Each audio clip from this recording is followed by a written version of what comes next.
Welcome to part two. I'm just waiting for Adam to jump on. He should be on in a second. Not long now till Big Meech fights Ngannou. Get your bets on. Here he is, Adam, Irishman in San Francisco. Women love him, men want to be him. Oi, oi. All right. Yeah, you were saying about Dylan White. It looks like he's cleared them by it sounds a bit, doesn't it? Yeah, he has. I have a theory, and maybe I'm half joking, but when I saw this whole Dillian White thing coming back, I've got a theory of why maybe Crusher, why this has all hit him so hard. Maybe he knows plenty that we don't, pal. What I'm insinuating is maybe the game is so dirty and everybody's in on it on the inside. Maybe he feels bad that he's the only man getting left out in the cold. Um, no, I'm not saying that makes it right, but maybe that's why he took this so to heart from the word go.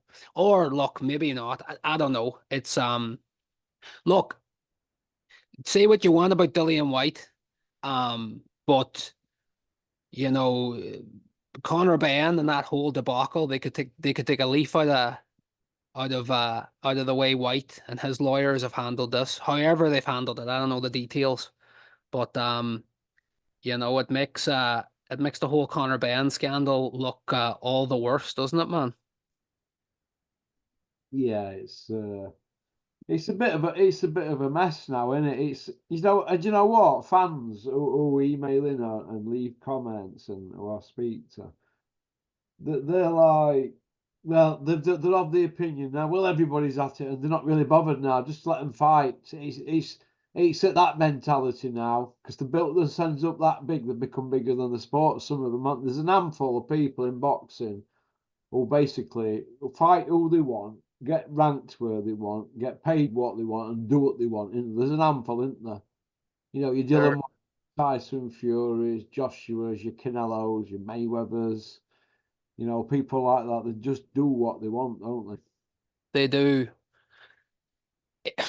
PEDs in sport, if you look at different examples from different sports, right? So do you remember back in the day, do you remember the big controversy with Lance Armstrong where he went on Oprah and he got caught out and he admitted it and all the rest, right? What a lot of people don't actually talk about or know. So his last Tour de France win, where he was on PEDs, you have to go to 18th place to find a clean athlete. So Lance Armstrong, who won it all the way through to 17th, they all pissed hot. But nobody talked about this. Um, the point I'm getting to, man, we talk about lifetime bans for drug cheats, right? It seems that the sport is so corrupted and it's gone so deep that we're never going to be able to fully clean it. So here's a proposition, all right? You've got two different categories: PED boxing and clean boxing. Yeah. If you're in clean boxing, if you pop once for PEDs, you're never allowed to fight clean or PED again. Now, this is fantasy. I know this isn't going to happen, but at least you would know up front as the consumer, who's juicing and who's not, and you could buy pay-per-views based on that. Um, because the way it is now, mate, it's the big stars like you talked about. Specifically the likes of a Fury or a Canelo and stuff. I mean, these lads, obviously, they're very well off. They've got resources, they've got contacts and stuff. So for these young up and coming fighters, if they are trying to play within the rules and they're trying to play clean, you're going to get to a certain point where you realize the fella's got loaded gloves in there with you, but you don't have the money or the resources to keep up. So if they did want to make the game safer, very, very simple: PED boxing and clean boxing. What do you think, man? Well, he said it that way. They do it in bodybuilding, don't they? They do like that. What is it, Mr. Olympia, where you can take what you want and they do a natural one, don't they? Yeah, yeah. They do that in boxing, but I don't know what to make of it all, to be honest with you, because they're just doing what they want. If you pay per view, they're going to fight tooth and nail to protect you, aren't they? These promoters from getting caught, aren't they? Because they probably have an inclination that you might be on it, so they're always going to look to make fights where there isn't any testing. We never Yep. really know much about testing now, or how often do we see fighters now putting the samples on Twitter and that? Mm. We used to see it all the time, people putting the showing that they were being tested and all that, and they were sealed in bag with code on, on what little plastic thing that they wrap around it. Mm-hmm. I mean, we'd see all that on the Instas, on the Twitters and Facebooks and the socials. We don't see so much as that now, because I'd be surprised if people are even getting properly tested. They might just come and take your wee, and they might just do one with it and just pour it down the sink for all we know. We don't know, do we? No, no. There's some people in boxing have got freakish power, haven't they? Yeah. And there's some people aren't. And there are some people could take a punch, some aren't. Are we saying Frotch were juicing because he could take a punch? Well, he passed all tests. Are we saying Wilder's juicing because he's knocked everybody out? Or, what I mean, till Fury beat him? Oh, Yeah. he passed all tests. So some people just are born with it, aren't they? But some people look for an edge, don't they? Dylan White's been caught four times now. So Houston, there's a problem, isn't there? Right? There is. Yeah, there is. Now that proposition I was talking about, two different categories, PED versus clean boxing. If you brought this to a promoter or a sanctioning body, like if you took this to that Suleiman fella that runs the WBC, the That's rhetoric Sullivan fella. that's I brought him up specifically because he's the king of the crooks, you know. Um, if you brought it to them, or if you brought it to the licensing agencies, they would come out in the press and they would say, we can't sanction legal cheating. You know, people are gonna die in the ring. This is gonna happen. It's morally wrong and stuff. Well, is it more morally wrong if we knew before we bought a pay-per-view the two boys are out of their eyeballs on juice? Or is it more morally wrong that you're putting, you know, a guy in there who could be killed and then just telling us, no, we did things by the book and stuff? It's just, yeah, you'd rather know up front, but oh, mate, I don't know. I think people have just lost trust in the whole thing, for the most part. And like you say, it leaves us in that gray area where you're looking at a superstar and there's that wee doubt in the back of your mind. Is he, you know what I mean? Is he getting injected? Is he taking this? Is he taking that? So there's no way of fully knowing. Do you know, actually, on that topic, man, I remember this. They had Paul Butler. You're talking about freakish power there. They had Paul Butler on Talksport with Catterall and Gad before he fought anyway. And he said that Inoue and his camp barred water testing um, for that fight. Because I like, again, I'm no lawyer, I don't know the specifics, but I think, like, you know, if one person's doing it, both have to do it. And apparently, I'll go back and try and find the clip, but apparently they weren't open to testing for that fight. Um, So, you know, you hear things like that and it makes me sad. I'm not even trying to sound like a smart arse, you know what I mean? Because then it brings into question, like, I'm not going to say any different. I love watching Inoue. I think he's, you know, he's a marvel to watch. But then you hear stuff like that, and it just makes you wonder, pal. So, look, long story short, I would just like us to have, at least for us to know up front as fans and as consumers, who's doing what they're doing. You know what I mean? So it's tough, man. Gray Yeah, areas. yeah, it is. Uh, it's brutal. These titles that we're seeing on these boxing videos. Mm-hmm.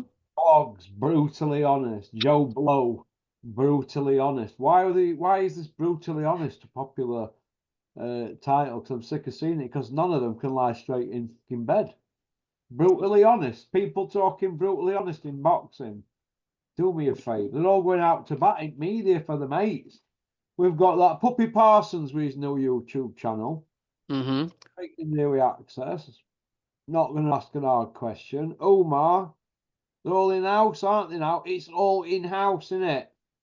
Who's gonna put it on Dylan White about this doping?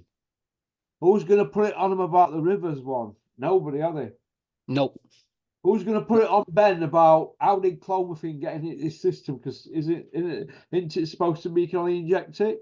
Oh, I might have that wrong. I don't know. Has he got in his system?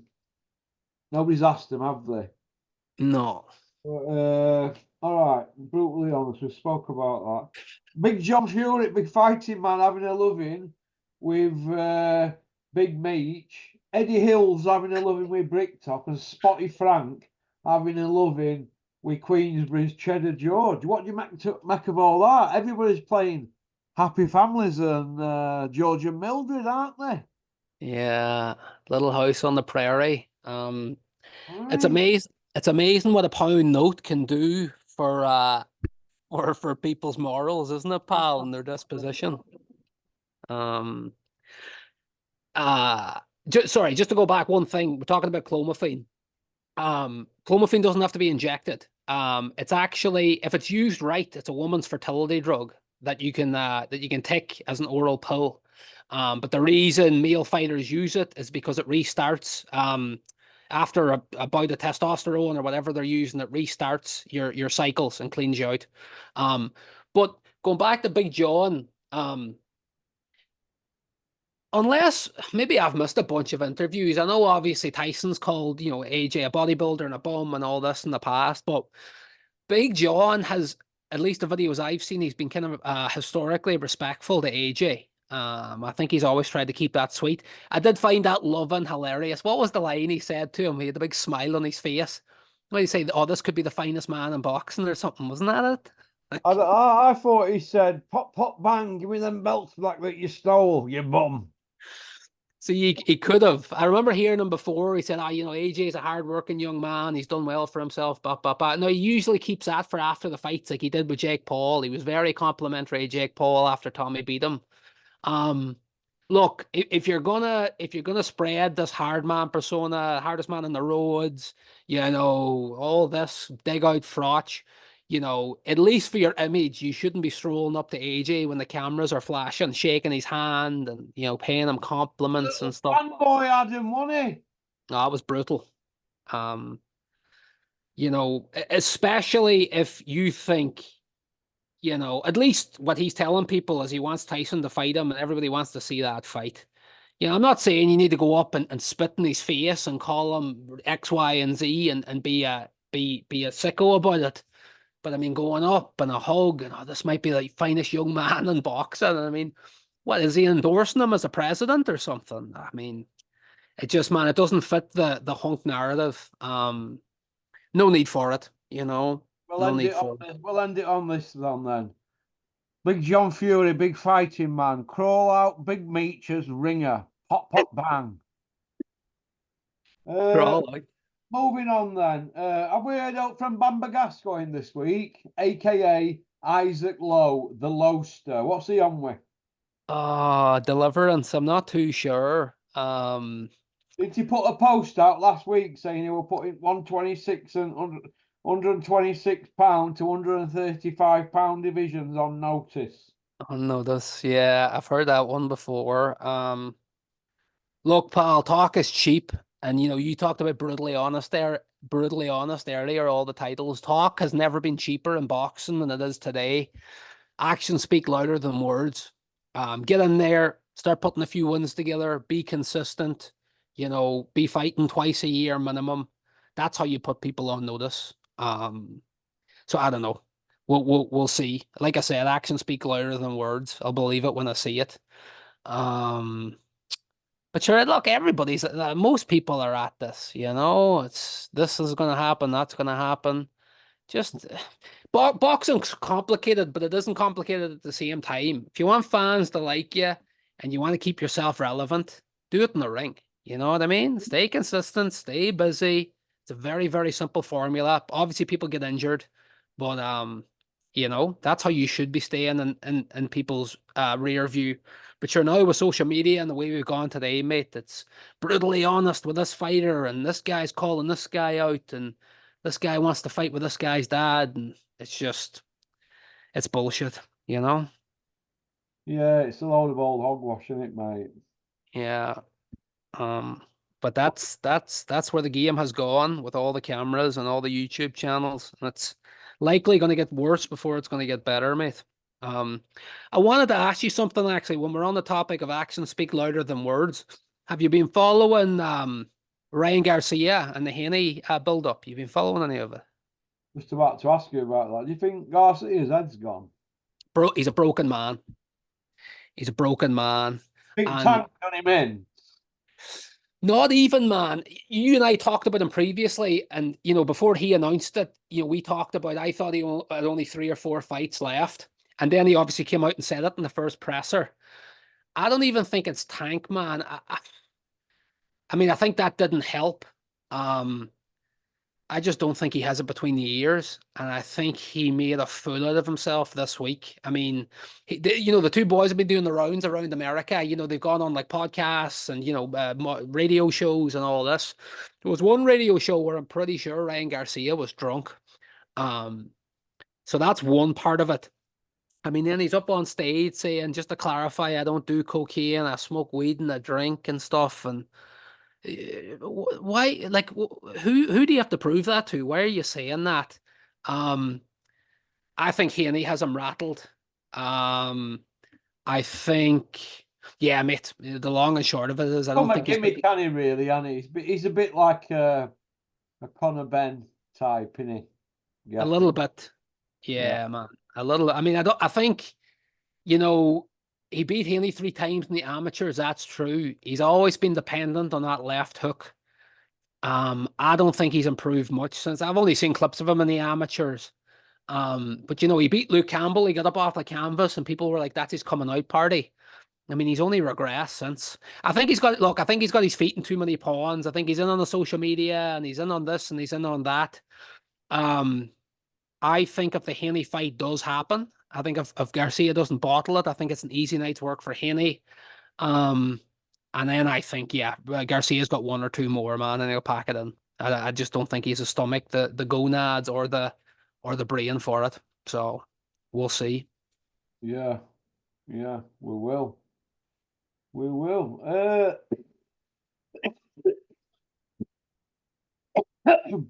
Bless you. Samuel's having his moment in the sun, isn't he? You think? Oh, for sure. Um, I mean, yeah, look, he's not a fella I want to give, that much airtime to. He's making the most of the moment. Love him or hate him. It's annoying too, because he was on with Jordan and Spencer on Talk Sport, and when he's not mouthing off, and it's not just him being interviewed by IFL or something, he actually comes across like he says some decent stuff. You know what I mean? Like he's actually a decent talker when he's not let off the leash. Um, but I come back to it.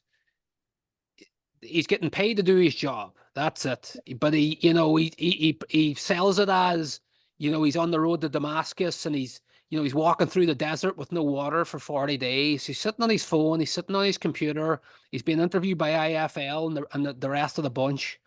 I mean, he says he loves boxing. If he loves boxing, he should love the job he's doing, because he's making 10% off 2 lads going in, pucking the head off each other. So he should be grateful to them. He should be grateful to the sport, and he should learn his place a bit more, in my opinion. But I mean, people say he's selling the fight a bit more. I mean, I guess he did, but there was real needle in that Catterall Taylor fight anyway. Um, so, I don't know, mate. We'll see. I'm trying to not pay too much of it. If I see him popping up on my YouTube, but do not watch. So we'll see how it works out for him. Bit Wouldn't crushing it to be? not to take that fight on we Tank. Do you think he's smart to not take it on? Yeah. Ah, yes, because I think if he fights Tank, he gets eviscerated for everybody to see, and then the O's gone, and like there's an old saying, well, never waste a good, or never let a good crisis go to waste.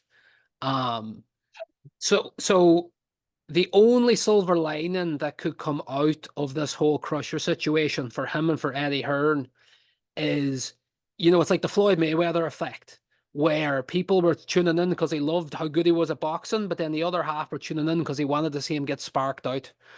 I think people will continue to watch Ben because they're going to want to see him get flattened. And if he goes in against Tank, in my opinion, he gets flattened next fight. So then you lose that audience that are tuning in to see him get beat. So yeah, I think they'll put him in with a proverbial binman next again, There'll be no, yeah, there'll be no walking him to the gallows yet, I don't think anyway. They're gonna try and rinse out as much money as they can. But this whole situation with him, man, I've been thinking about it more. It's almost derailed two of careers if you think about it, because it set Eubank back a good bit as well, like, you know what I mean? Yeah, He went in there, he got sparked out by Liam Smith. Nobody saw that happening. A lot of people pulled to the fact that he cut weight even though he didn't need to because the Ben fight got cancelled. So now he's got a TKO on his record. That probably screws with his head. He'd never been knocked out. I know he went in there and he beat Smith again. But this whole thing's been going on for, we're over 2 years at this point.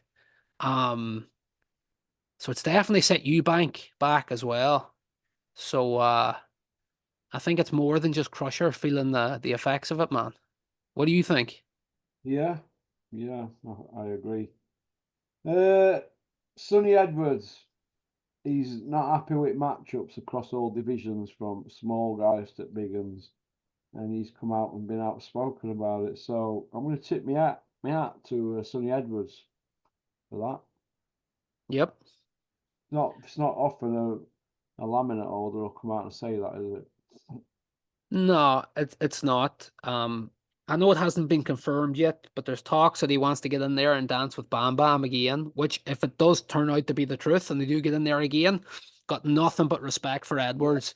Yeah, I mean, even in that loss, he didn't take it lying down. He bid in and he tried to fight back. I think, like we talked about before, it just got to a point in there where he just realized there was no way he was going to win.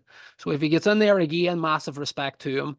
And I think Edwards is good for the sport overall, man. I mean, he's, love him or hate him, he's a funny interview. I think he's really good on comms. He doesn't overcook it. He doesn't talk too much. He doesn't disrupt the fight. Um, Good personality, man. So again, I know he's not everybody's cup of tea, but I think he keeps things lively, and I think that's good for the sport. And look, he has one loss. Obviously it was a tough loss to take. Um, you know what I mean. But otherwise, he's been solid. So I don't want to see him go in there and get pulverized again, but I would like to see him get in there and take on the fight again because we don't see enough of that in boxing, man. Boys jumping straight back into the fire. So if he gets in there again, respect to him, but fair play to him for saying that. Big props. yeah. What about Nick Ball and Ray Vargas? It's a good fight, isn't it? It's a very good fight. Very good fight. If you're managing guys' career, within the lines or within promotional lines, I still think Vargas, he's only one defeat in his record. I mean, I still think it's a pretty stern test. Yeah, it's a good fight. I'm happy they're moving him along. 19 wins, 11 knockouts. I mean, he's got an exciting style. So no, good fight. Happy days, no complaints. I want to see more out of Nick Ball. He's exciting for sure. There's no doubt about that. So on we go. With Ball, I would still like to see him. I'd probably not going to match up time wise, but um, Lee, hold on. Lee Wood doesn't have anything. He has nothing booked yet, right? Yeah. Mine. Yeah. Yeah, so look, there's domestic fights there to be made. But yeah, we'll see. Anyway, I'm off topic. Yeah, I'm excited to see how Nick Ball gets on. It's a good test. I expect him to win. but it's definitely a good test, a good step up in his 20th fight. So, yeah, we'll see how it goes, pal. Definitely a fan as it stands. What about Terry Harper this month against Sandy Ryan? On paper, it's a good fight. Obviously, it does well domestically, like in terms of it's a natural matchup. I don't know how much Harper has left to give, man. And that's not me digging her out for the sake of it. Like I go back to her loss to Bumgarner. Um, you know, um, she didn't strike me as somebody that enjoyed taking a punch before that. But that was a freak knockout, mate. I mean, she was out in her, like literally out on her feet, like in another dimension. Um, and I think that didn't do any good for her mentally.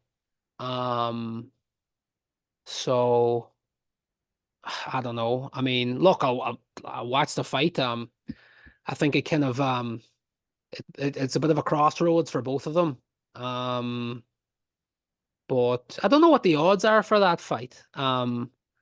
I would need to do a bit more research. I don't really have a pick in terms of who I think's going to win, but what do you reckon? Like how does it go, and then where do you think both ladies go from there, win or loss? I think Terry Harper on points. Yeah, Yeah, it's an hard fight though for her. yeah. I think Terry on points on that. I don't know. What do you think if Terry wins that Willy Wonka might put her on in Saudi? It's possible. I mean, they haven't done. I'm trying to think now before I miscorrect myself. They haven't done any female fights in Saudi yet, have they? I'm not sure. I don't think so. Trying to think, like I know it's a different card, but obviously they had Jake Paul versus Tommy Fury. I don't think Serrano. No, Serrano wasn't on that card. It's hard to know with Saudi, man, because they're obviously trying to change their image and they're trying to kind of change how people see them and how they operate. But they've still got a lot of like laws and precedents out there that you wouldn't see in the Western world.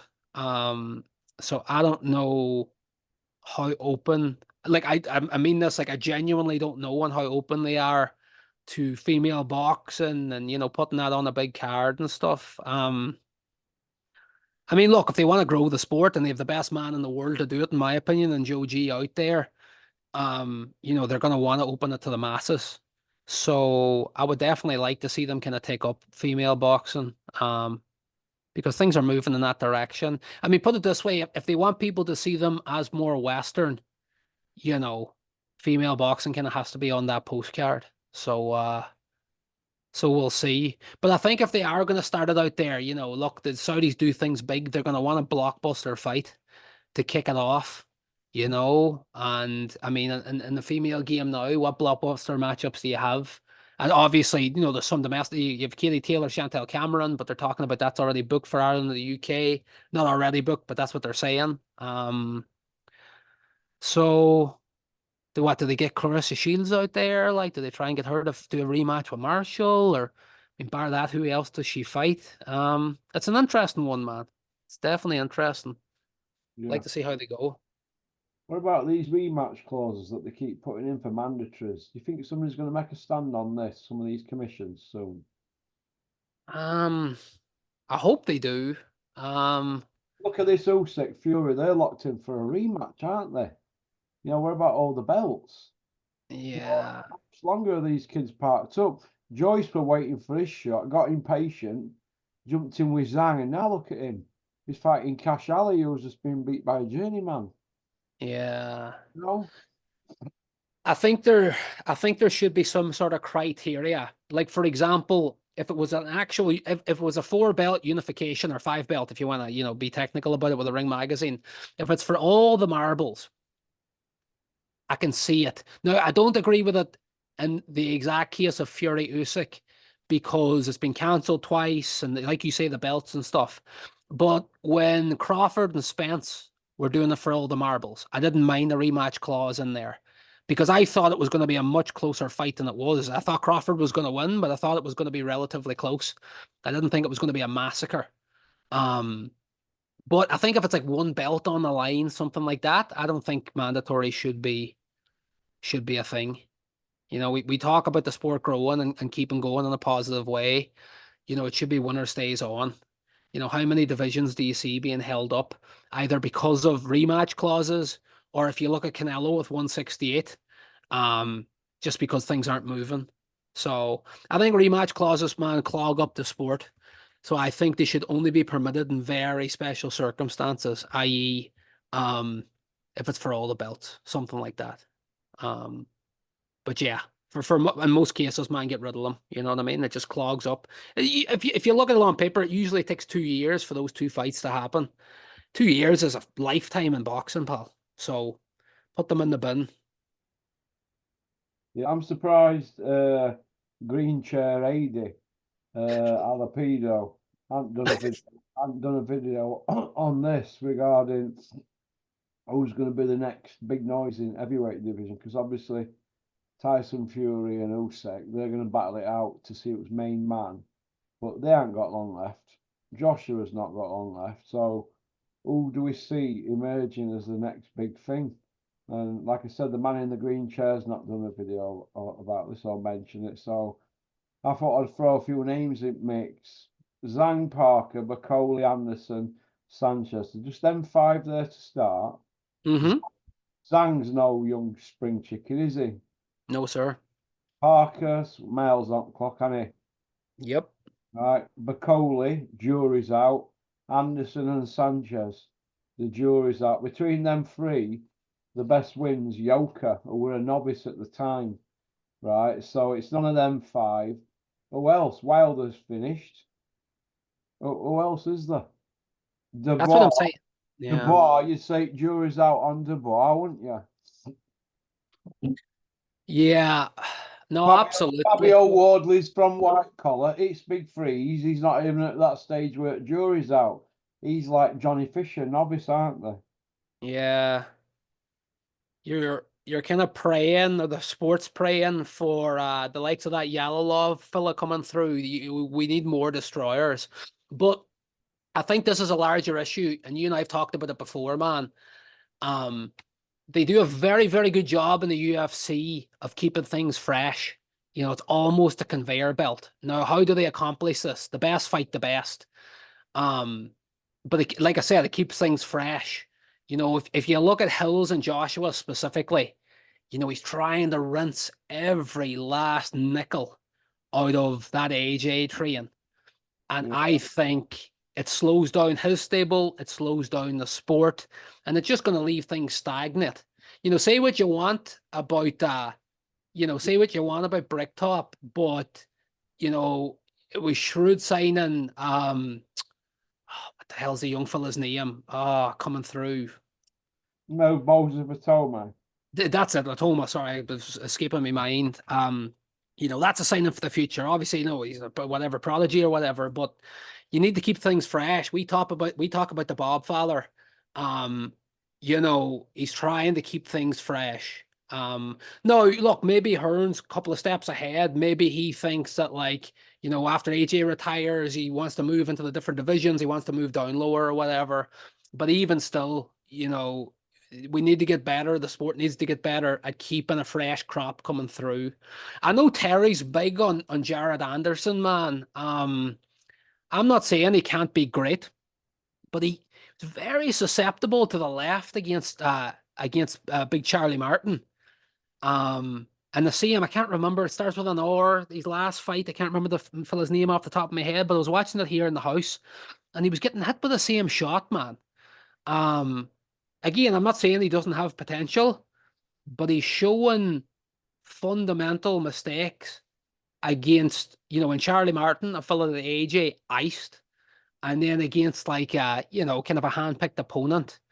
And then you know, recently ESPN had on air, they showed that he had been arrested, and he put up like I don't know if it was on Instagram or Twitter or something, he put up a video basically roasting ESPN, saying they shouldn't be you know, casting his business on air and stuff. But that would lead me to the fact that, maybe kind of like Ryan Garcia, maybe this fella doesn't have it between the ears either. Um, so I think the jury's well out on Anderson. I think it's less out on Sanchez, but I don't think he's going to be a big ticket seller. So the heavyweight division, mate, I don't think 5 years down the line on paper right now, it's looking in great shape. Let's hope we're wrong. But Back at Jalalov, put him up on your box rec. 6'7", Uzbekistan, double world championship gold, Olympic gold, 14-0 in pros, 14 on Button Moon. He's ranked about 50, is he? 52? yeah, he's well down the pecking order as it stands. He's southpaw. I think he is. Let me just double check. I'm pretty sure he is. About 28, 29, won't he? Yeah. Ranked about 48 to about 50. Yeah, 6'7". So yes, sir. Southpaw, absolutely. Um, those lads coming out of Eastern Europe, man, you see that kind of trend going through with Loma, with Usyk, with this lad. They kind of I think they try and build them young as southpaws, to give them an advantage. But maybe this man's going to be the undisputed Iceman. Where maybe this is the prince in waiting. On paper, he's got all the minerals right now. So let's see. But I mean, domestically, like I said, I'm kicking a dead horse, but I think things could be done a lot better. Then again, I mean, Atoma, I know he's young in his career, but on paper he looks to have it all. So let's see. Hopefully, there's a few other lads that sneak in. Um, I know we're almost running out of time, mate, but before we drop, need to give a big shout out to Sam Eggington. I don't know if you've watched that fight yet, but I tell you what, man, a lot of boxers could take a leaf out of Eggington's book across the board. You know, I don't think, he's ever had the skills at that top elite level to get it done. I know, like, obviously Liam Smith and all the rest have beat him. But we talk about so many guys in boxing, the likes of Conor Benn and, these gimmick fighters, Chavez Jr. They've got overpaid for no pedigree in the sport. You look at a guy like Eggington and the abuse that he's taken and stuff, and he's willing to go back in every time. He's earned every penny and then some. And I think we need more fighters like him, pal. Fair play to him. He lost, but thriller of a fight. Absolutely brilliant fight. So fair play to him. Yeah, fair play to him, pal. All right. Top man, Ross. Sure, look, we'll catch up on Sunday after what do they call this again? Knockout Chaos, isn't that what they're calling it? Yeah, we'll catch up on Sunday, me and you, pal. Top man. All right, brother. See you then. Yeah, pal. Cheers, mate. Thanks, mate. Bye. Thanks for liking and subscribing and leaving a comment. All right. Go on, peace out.